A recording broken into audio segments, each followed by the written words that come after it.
Hello physios, welcome back my channel Believe in Therapy. I am Neha and today's we are discuss about helmet compression syndrome. तो आज से हम start करने वाले हैं PT sports में, जिसमें हम पढ़ेंगे assessment, management and general introduction. तो हेलमेट कंप्रेशन सिंड्रोम एक्चुअल होता क्या है, मीन्स हमारे जो ब्रेन टिश्यूज होते हैं उन पर बार बार एक कंप्रेशन फोर्स पड़ता है। तो जो लोग हेलमेट वेयर करते हैं, लाइक जैसे कि हो गया ड्राइवर्स हो गए एंड कंस्ट्रक्टर वर्कर हो गए, मिलिट्री वर्कर हो गए एंड एथलीट्स हो गए, तो इन लोगों में क्या होता है कि कंटिन्यू ने 6 to 8 आवर्स हेलमेट वेयर करना पड़ता है। तो उस कंडीशन में क्या होता है कि बार बार एक कंटिन्यूस फोर्स पड़ता रहता है हमारे ब्रेन टिश्यूज़ पे। तो हमारे ब्रेन टिश्यूज़ है वो डैमेज हो जाते हैं, मीन्स हमारी जो स्कैल्प है, स्कैल्प पे तो कोई चेंज नहीं आता, पर अंदर जो हमारे ब्रेन टिश्यूज है वो डैमेज हो जाते हैं, वही कुछ नार्व है वो इंजर्ड हो जाती है, न्यूरोल्जिया देखने को मिलता है। तो यहाँ पे आप देख सकते हैं फर्स्ट जो हमारा पॉइंट्स है, compression of the brain is a condition in which something increase the amount of a pressure pushing on the brain. एक प्रेशर डेवलप होता है जिससे कि हमारे ब्रेन को बार बार जो पुश करते हैं, which can damage our brain tissues. Helmet wear may cause migraine, headache, external compression headache, other primary cranial neuralgia, occipital neuralgia, trigeminal neuralgia। तो समझते हैं what is a helmet compression syndrome, actual होते क्या है। Helmet compression syndrome is a type of a headache that start when you wear something tight across your forehead और scalp.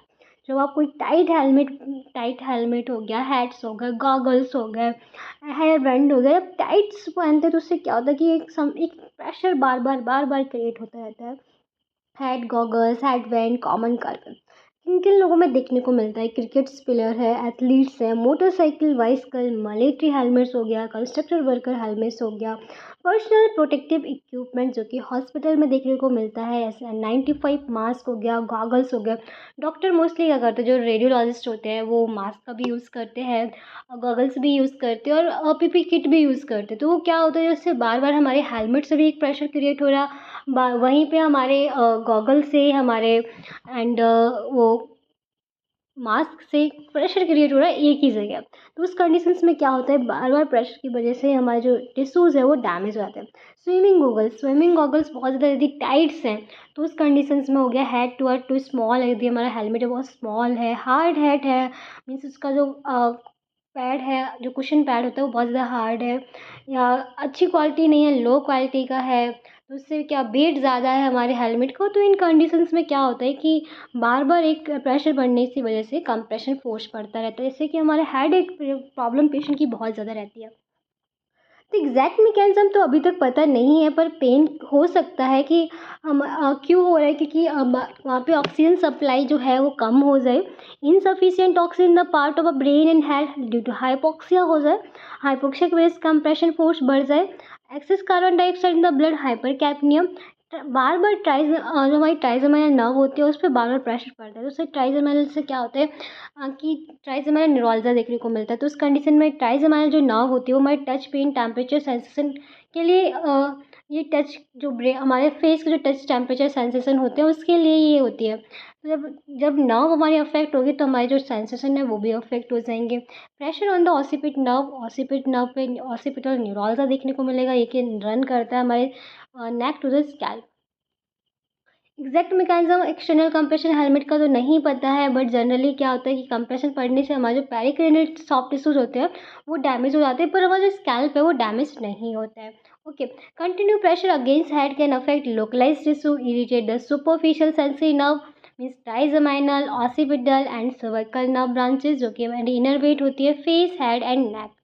जितनी face और head and neck से जितनी सारी nerve innervate होती है तो उनको सारी को कंप्रेस करता है सभी नर्व को, तो उससे क्या होता है, न्यूरोल्जिया हो जाता है। तो कुछ सिम्टम्स हैं कंप्रेशन हेडेक की, क्या क्या सिम्टम्स हैं। First is a throbbing pain, one और बोथ साइड, दोनों साइड थ्रॉम्बिंग पेशेंट कंप्लेन रहेगा, बहुत ज़्यादा पेन हो रहा है, दोनों साइड बहुत थ्रॉम्बिंग पेन है। सेंसिटिविटी होगी उसे लाइट की, साउंड की and something touch. Blurred vision, headache, drowsiness, dizziness, confusion, progressive loss of consciousness. Next is a trigeminal nerve injury. तो ट्राइजेमिनल नर्व इंजरीज का एक कॉज करता है ये हेलमेट। तो ट्राइजेमिनल न्यूरोल्जिया हो जाएगा। ट्राइजेमिनल जो नर्व होती है, थोड़ा सा उसके बारे में समझ लेते हैं। फिफ्थ क्रेनियल नर्व है, ये हमारी मिक्स क्रेनियल नर्व है और सबसे ज़्यादा लार्जेस्ट क्रेनियल नर्व होती है। इसका जो प्राइमरी फंक्शन होता है सेंसरी इनर्वेशन, मीन्स हमारे फेस पे, जो कि पेन, टच, टेम्परेचर के लिए होता है। डिवाइड होती है 3 ब्रांचेस में। डिफरेंट ब्रांचेस होती है ophthalmic, maxillary and mandibular branch. तो यहाँ पे आप डायग्राम में भी आप देख सकते हैं। ओके, सो इस नर्व जब इंजर्ड होते हैं तो क्या पेशेंट की किस टाइप का पेशेंट की कंप्लेन रहेगा, किस टाइप का पेशेंट को फील होगा। तो पहले तो हम नर्व समझ लेते हैं। 3 जोन्स होती है। ये हमारा जो नर्व है, नर्व रूट होगी ट्राइजेमिनल नर्व। तो ये हमारे रन करती है ऑप्थेल्मिक जोन पे, रन करती है मैक्सिलरी जोन पे एंड रन करते हैं हमारे मैंडिबुलर जोन पे। तो जब भी पेशेंट को जो ट्राइजेमिनल नर्व इंजर्ड होगी तो पेशेंट को आइज़ का ब्लरी विजन, पेशेंट का फोरहेड पेन रहेगा। ओके, यहाँ पे जाएगी तो हमारे चिक प्रॉब्लम मीन्स पेशेंट शेविंग करने में पेशेंट को प्रॉब्लम होगी, बातचीत करने में पेशेंट को प्रॉब्लम होगी, किसी से बात करेगा तो उसे पेन होगा। मैंडिबुलर प्रॉब्लम आएगी पेशेंट को बातचीत करने में, सैलोइंग करने में पेशेंट को प्रॉब्लम होगी एंड टीथ क्लंचिंग में पेन होगा, तो ये हंसने में पेशेंट को पेन होगा। तो ये सारे पेशेंट के सिम्टम्स रहते हैं। तो समझते हैं क्या क्या सिम्टम्स है इसका। रहेगा भाई sudden and severe facial pain रहेगा। लाइक पेशेंट को फील होगा इलेक्ट्रिक शॉक जैसे स्टैबिंग सेंसेशन फील होगा one side of the face, जिस साइड भी इंजर्ड होगी उस side. The pain can be triggered by ordinary activities like eating, talking and even light touch. Pain in area supply by trigeminal nerve कौन कौन से area जैसे include हो गया, हमारे चिक हो गया, जॉ हो गया, टीथ हो गया, गम्स है, लिप्स है। तो वहाँ पे पेशेंट को बहुत ज़्यादा पेन होगा। पर आई है, फोरहेड में भी, ये दोनों भी ये होते हैं पर कम अफेक्ट होते हैं। चिक एंड चिक है, हमारा लिप्स है, गम्स है, ये ज़्यादा अफेक्ट होते हैं। नेक्स्ट है occipital nerve injury. Occipital nerve injury क्यों होती है, क्योंकि ये बैक में होती है। तो बैक में हमारे फोरहेड, जो हम हेलमेट यूज़ कर रहे हैं, सॉरी, हेलमेट बहुत ज़्यादा टाइट होता है, उसका एक पिन अप होता है पीछे, तो वो बार बार ट्रिगर करता है। तो हमारी जो नर्व है वो इंजर्ड हो जाती है। रेयर होता है, न्यूरोलॉजिकल कंडीशन रेयर है। इसमें भी पेशेंट को शूटिंग है, shocking, throbbing, burning, aching, pain रहेगा, हेड पे पेशेंट को प्रॉब्लम रहेगा। तो ये स्टार्ट करता है base of the head and spread along to the scalp. यहाँ से स्टार्ट होगा और स्कैल्प तक जाएगा। तो यहाँ पे आप देख सकते हैं ये हमारे कुछ ट्रिगर्ड पॉइंट है जो कि हमारे ग्रेटर ऑसिपिटल नर्व पे होते हैं। मीन्स यहाँ पे आप देख सकते हैं ये हमारा ग्रेटर ऑसिपिटल नर्व हो गई, ये हमारी लेसर ऑसिपिटल नर्व हो गई, ये हमारी थर्ड ऑसिपिटल नर्व। तो ये तीनों जो नर्व है ये रन कर रही है नेक टू द स्कैल्प। तो हमारी जो हम इस हेलमेट यूज़ कर रहे हैं तो बार बार ये सारी नर्व को ट्रिगर्ड करेगा। तो इसलिए पेशेंट को shooting, soaking, throbbing like a pain होगा। which run from areas where the spinal column meet the neck up to the scalp at the back of the head. Okay, और क्या क्या कहाँ कहाँ पेशेंट को पेन होगा वो समझते हैं। पेशेंट को रहेगा pain is typically felt upper neck, back of the head. यहाँ पे आप डायग्राम में देख सकते हैं। तो यहाँ पे कुछ जो रेड जोन दिखा है ये पेशेंट का पेन एरियाज है।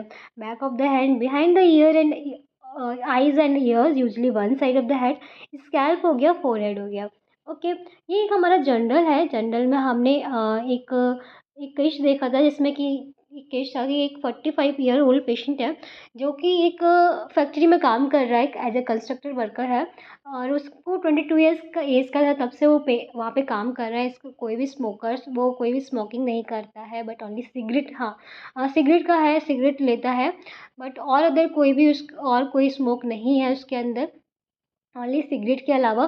पेशेंट का जो एक्टिविटीज़, पेशेंट की जो हिस्ट्री लिया गया तो उसमें पता चला पेशेंट 22 साल से, और 22-24 साल से पेशेंट उस फैक्ट्री में काम कर रहा है। तो रेगुलर उसे 6 आवर्स उसे हेलमेट का यूज़ करना है। तो 6 आवर्स डेली वो हेलमेट पहन रहा है। तो उसकी वजह से क्या होगा, पेशेंट को बहुत ज़्यादा सीवियर पेन रह रहा है, पल्सेटिंग पेन रह रहा है। पेशेंट को रेस्ट पे भी पेशेंट को पेन रह रहा है। तो पेशेंट कुछ दिन से रेस्ट पे है और डेली फिजियोथेरेपी करा है। तो ये हमारा एक जनरल था जो कि हमारे हेलमेट वो कंप्रेशन पे ही है। हेलमेट मैकेनिज्म थोड़ा समझ लेते हैं, हेलमेट होता कैसे है। Helmet mechanism outer shells impact absorber, liner, comfort padding, retention system, ventilation system and visor और फेस शील्ड। ओके, तो क्या क्या है इसमें। आउटर सेल जो होता है हेलमेट बहुत टफ मटेरियल से बनाया जाता है जिससे कि हमारे एक्सटर्नल फोर्स से हमें बचाया जा सके, क्योंकि हमारा हेलमेट हम इसीलिए प्रोटेक्शन के लिए ही यूज़ करते हैं, इसलिए टफ मटेरियल का बना होता है। इम्पैक्ट अब्जॉर्बिंग लाइनर जो कि एक एक्सपेन पॉलीस्टीरीन फोम होता है अंदर जो होता है। कंफर्ट पैडिंग होता है जो कि धीरे धीरे स्ट्रेस को कम रखे, पेशेंट को सॉफ्ट पैड होता है जो कि मॉइस्ट रखे हमारे हेड को, जब भी स्वेट आता है तो उसे अब्जॉर्व कर लें एंड मॉइस्ट रखें। रिटेंशन सिस्टम, ये क्या होता है, एडजस्टेबल स्ट्रैप इसमें लगे होते हैं जो कि हम यूज़ करते हैं अकॉर्डिंग अपने कि कितना टाइट करना है, कितना लूज़ करना है। वेंटिलेशन सिस्टम भी होता है पेशेंट की, जिससे कि थोड़ा सा कूल बना रहे, कंफर्ट रहे during activities. Next is investigation में आप जब भी पेशेंट आपके पास आएगा तो क्या क्या आप इन्वेस्टिगेट कर सकते हैं। ब्लड टेस्ट करा सकते हैं पेशेंट को, सॉरी ब्लड टेस्ट करा सकते हैं, एमआरआई स्कैन कराएंगे, एमआरआई देखेंगे नर्व्स के लिए, टिश्यूज़ के लिए सीटी स्कैन हो गया, लंबर पंक्चर, स्पाइनल टैप या ईईजी मीन्स इलेक्ट्रोएन्सेफेलोग्राम। ओके, अब समझते हैं इसका असेसमेंट। आपके पास पेशेंट आ रहा है, आपने पेशेंट से उसके जनरल इंट्रोडक्शन लिया, डेमोग्राफिक डेटा लिया, एंड देन उसके बाद आप क्या करेंगे, सब ऑब्जेक्टिव असेसमेंट लेंगे, जिसमें कि पेशेंट का आप क्या करेंगे, हिस्ट्री पता करेंगे, सब्जेक्टिव ऑब्जेक्टिव हिस्ट्री पता करेंगे, पेन असेसमेंट देखेंगे, फंक्शनल असेसमेंट, उसकी ऑब्जर्वेशन, एग्जामिनेशंस, तो प्रॉपर असेसमेंट लेंगे।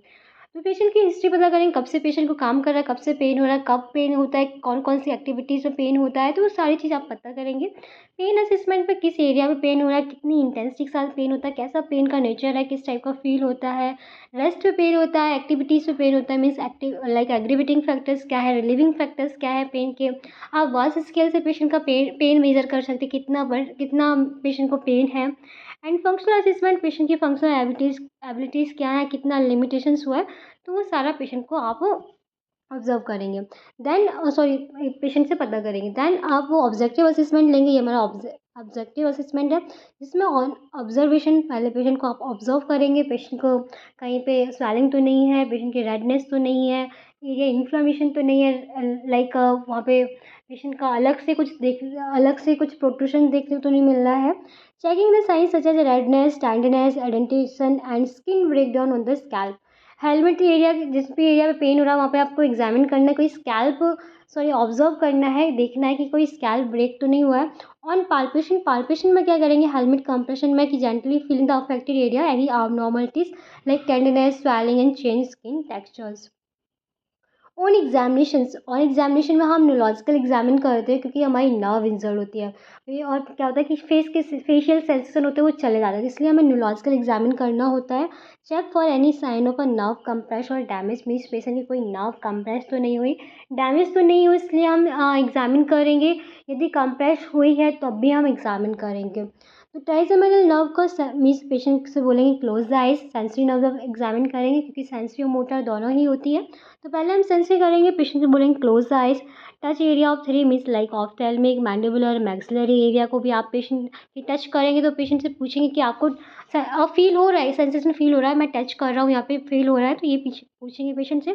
Check and forehead lightly with the help of a cotton and check the temperature sensation to tubes hot and cold. Patient को देखेंगे कि patient hot and cold में differentiate कर पा रहा है या नहीं कर पा रहा है। देन मोटर एग्जामिनेशन करेंगे, तो पेशेंट को बोलेंगे क्लेंस द टीथ टुगेदर, एक साथ जो टीथ है उन्हें क्लेंच करना है। Observe the palpate of the work of masseter and temporalis muscles and open the mouth and jaw jerk, तो एग्जामिन करेंगे मोटर्स के लिए। तो रिस्पॉन्स क्या मिलेगा, स्लाइटली प्रोट्रूजन होगा जॉ का, यदि नहीं हो पाया तो मीन्स मोटर नर्व इंजर्ड हुई है। तो हाउ टू डायग्नोस है वही पेशेंट से क्वेश्चंस करने होते हैं, कब से पेशेंट को पेन हो रहा है, कब से स्टार्ट हुआ है, कितना टाइम से चल रहा है, क्या करता है वो, कब पेन स्टार्ट हुआ, कब क्या ऐसा काम करता है जिससे पेन होता है, क्या एरिया क्या है, किस टाइप का पेन फील होता है, पेन लास्ट पेन कब हुआ था। तो ये सारा डायग्नोस करने के लिए हम क्वेश्चंस करते हैं। And how helmet compression syndrome treated, अब आप समझते हैं ट्रीटमेंट इसका। तो फर्स्ट जो कि सबसे इंपॉर्टेंट होता है, रेस्ट के लिए स्टार्टिंग में हम मेडिसिन देते हैं, पेन किलर्स देते हैं पेशेंट को, क्योंकि पेन होता है पेशेंट को। तो non steroid anti inflammatory drugs देंगे, pain reliever such as ibuprofen हो गया, एडविल मोटेंस हो गया, एस्टामिनोफोन देंगे, counter migraine reliever like acetaminophen, aspirin, caffeine. तो ये सारे ड्रग्स पेशेंट को देंगे जिससे कि पेन रिलीफ हो सकती है। यदि पेशेंट को पेन रिलीफ नहीं हुआ तो हम देन स्टार्ट करेंगे फिजियोथेरेपी मैनेजमेंट। तो फिजियोथेरेपी मैनेजमेंट में हम हीट एंड कोल्ड थेरेपी देते हैं, manual therapy, टैंस, ultrasound, relaxation technique, education and advice. तो यहाँ पे थोड़ा सा माइनर मिस्टेक हो गया, यहाँ पे आप इसे निगलेक्ट करना।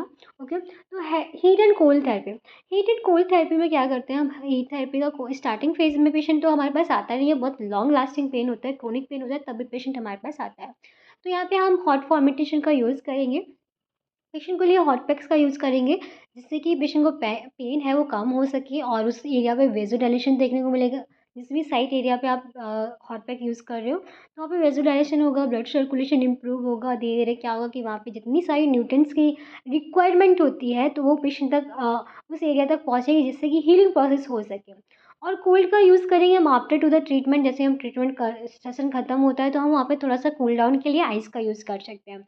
अगर एक्यूट कंडीशन में ही पेशेंट आपके पास आता है तो आप वहाँ पे आइस का यूज़ करेंगे। आइस क्या करते हैं, वैसे कंस्ट्रिक्शन का काम करता है। ये कोई भी इन्फ्लेमेशन है, स्वेलिंग है, तो उसे कम करने के लिए इसे हम यूज़ करते हैं। पेन को कम करने के लिए, मसल्स स्टिफनेस को कम करने के लिए हम आइस पैक का यूज़ करते हैं। तो हीट क्या करेगा, वार्म कर देगा एरिया को। इंफ्रारेड लैम्प यूज़ कर सकते हैं। मसल्स को रिलैक्स करेगा, सर्कुलेशन को इम्प्रूव करेगा। आइस क्या करेगा, नम कर देगा उस एरिया को, रिड्यूस करेगा इन्फ्लेमेशंस को।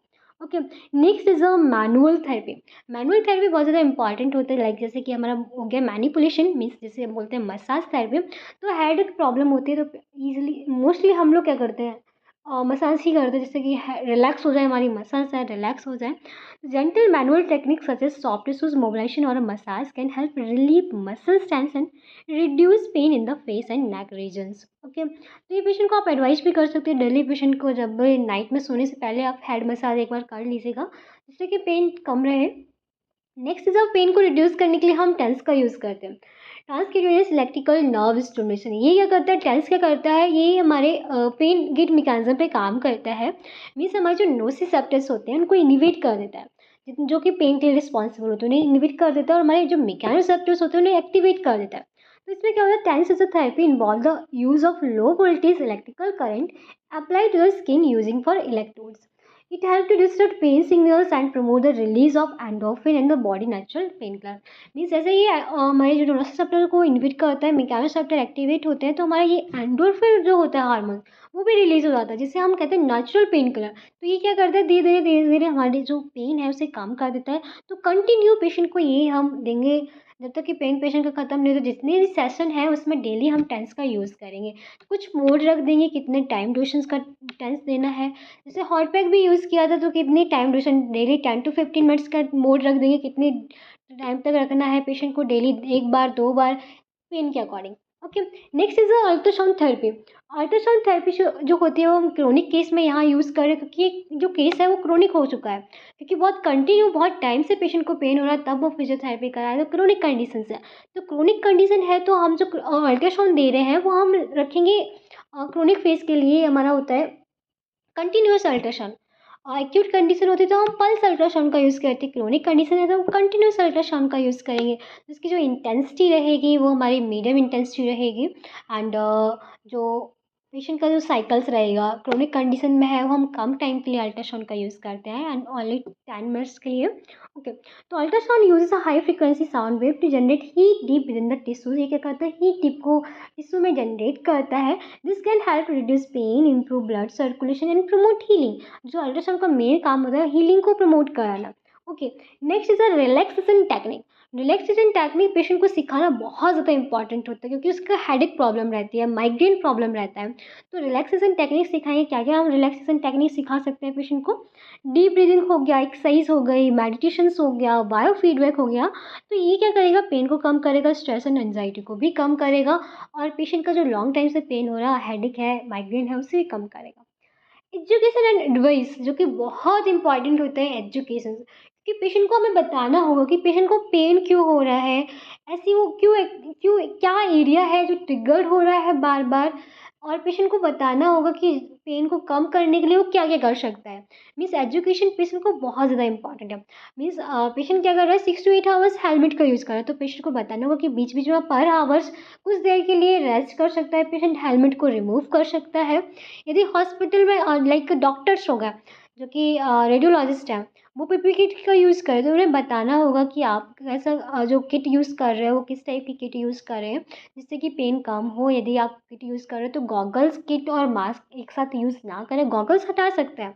ओके, यदि गॉगल्स भी यूज़ कर रहे हैं, मास्क भी यूज़ करना है, किट भी यूज़ करना है, तो टाइट ना होना चाहिए, एक साथ एक ही एरिया पे टाइट नहीं होना चाहिए। और यदि कोई स्पोर्ट्स पर्सन है, तो स्पोर्ट्स पर्सन को आप एडवाइस दे सकते हैं कि जो भी वो हेलमेट का यूज़ कर रहा है, तो वो हेलमेट लाइट वेटेड होना चाहिए, ज़्यादा उसका वेट नहीं होना चाहिए, टफ मटेरियल्स नहीं होना चाहिए ज़्यादा। उसके जो कुशन है, जो पैडेड है, वो सॉफ्ट होना चाहिए, बहुत ज़्यादा टाइट नहीं होना चाहिए। और जब वो स्पोर्ट्स मीन्स फील्ड पे है, तो उस टाइम ही ओनली यूज़ करें। देन जब वो रेस्ट पे है तो उसे रिमूव कर दें। ओनली जब भी फील्ड पे काम कर रहा है तभी यूज़ करें, और जब भी रेस्ट का बीच में टाइम मिलता है तो हेलमेट को रिमूव कर सकता है। तो ये सारे आप पेशेंट को एडवाइस देंगे।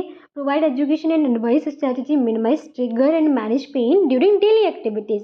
दे कैन सजेस्ट मॉडिफिकेशन पोस्चर। हाँ, जो पेन होता है बहुत कॉज, पेन का रीज़न एक पोस्चर भी होता है। फॉल्टी पोस्चर है तो पेन और ज़्यादा बढ़ेगा, एग्रीवेट करेगा। तो चीविंग टेक्निक पेशेंट को सिखाएंगे। फॉल्टी पोस्चर तो पेशेंट को बताएंगे कि ये पोस्चर कैसे सही करना है। सपोर्टिव एडवाइस का यूज़ करेंगे। Elevate pain and prevent exacerbations. आप पेशेंट को ये भी सजेस्ट कर सकते हैं कि जब भी वो नाइट में रेस्ट के लिए, जैसे सोने के से पहले पेशेंट हेड मसाज कर सकता है, जिससे कि पेन है धीरे धीरे कम हो जाए। डेली हेड मसाज करेगा तो पेशेंट को पेन नहीं होगा। उस एरिया पे ट्रिगर, जहाँ पे भी पेन हो रहा है उस एरिया पे बार बार हेड मसाज करता रहे तो ये बहुत अच्छा इफेक्ट देखने को मिलेगा। कुछ एक्सरसाइज है जो कि पेशेंट को डेली एक्सरसाइज आप सजेस्ट करेंगे। लाइक नेक आइसोमेटिक्स हो गया। नेक आइसोमेटिक्स पेशेंट को कराना है। सेल्फ भी पेशेंट घर पे होम एडवाइस दे सकते हैं। एंड पेशेंट को थेराबैंड की हेल्प से भी आप रजिस्टेंस की हेल्प से भी करा सकते हैं। यहाँ पे थेराबैंड बॉल से यूज़ कर सकते हैं। And neck flexion, neck extension exercise सिखाएंगे। नेक रोटेशन एक्सरसाइज सिखाएंगे पेशेंट को, जो कि पेशेंट को डेली ही करनी है। ओके, और क्या क्या एक्सरसाइज सिखा सकते हैं? चिन टक एक्सरसाइज हो गया, योगा है, ब्रीदिंग एक्सरसाइज है, मेडिटेशन है। तो ये क्या करेंगे? पेशेंट को रिलैक्स करेंगे। जितना ज़्यादा पेशेंट रिलैक्स रहेगा उतना ही पेशेंट को पेन है वो कम रहेगा। धीरे धीरे ये सारी जो एक्टिविटीज़ है पेशेंट को बताना होगा कि वो डेली हॉबीज़ में पेशेंट कुछ कर ले, क्योंकि उसे ऑक्यूपेशन है उसका, उसे तो काम करना ही करना है। तो ये जितनी सारी एडवाइस हैं और जो अभी एक्सरसाइज हैं तो पेशेंट को बताना होगा कि डेली हॉबीज़ में अगर वो कन्वर्ट कर ले रहा है तो ये उसके लिए ही बहुत ज़्यादा बेनिफिशियल रहेगा। लास्ट जो कुछ क्वेश्चंस हैं जो कि आप लोगों के लिए है, क्वेश्चन का आंसर आप हमारे कमेंट बॉक्स में देना। तो what is a helmet compression syndrome? Helmet compression syndrome होता है क्या है, क्या कॉजेज होते हैं हेलमेट के, एंड कौन कौन सी नर्व इंजर्ड होती है, और आप बता सकते हो मोस्टली किन लोगों में हेलमेट कंप्रेशन सिंड्रोम के ज़्यादातर चांसेस रहते हैं। तो आई होप आप समझ गए होंगे। यदि वीडियो हेल्पफुल है तो प्लीज़ वीडियो को लाइक करें, चैनल को सब्सक्राइब करें। कोई भी क्वारी होती है तो कमेंट बॉक्स में कमेंट करके पूछ सकते हैं। Thank you so much and keep supporting me.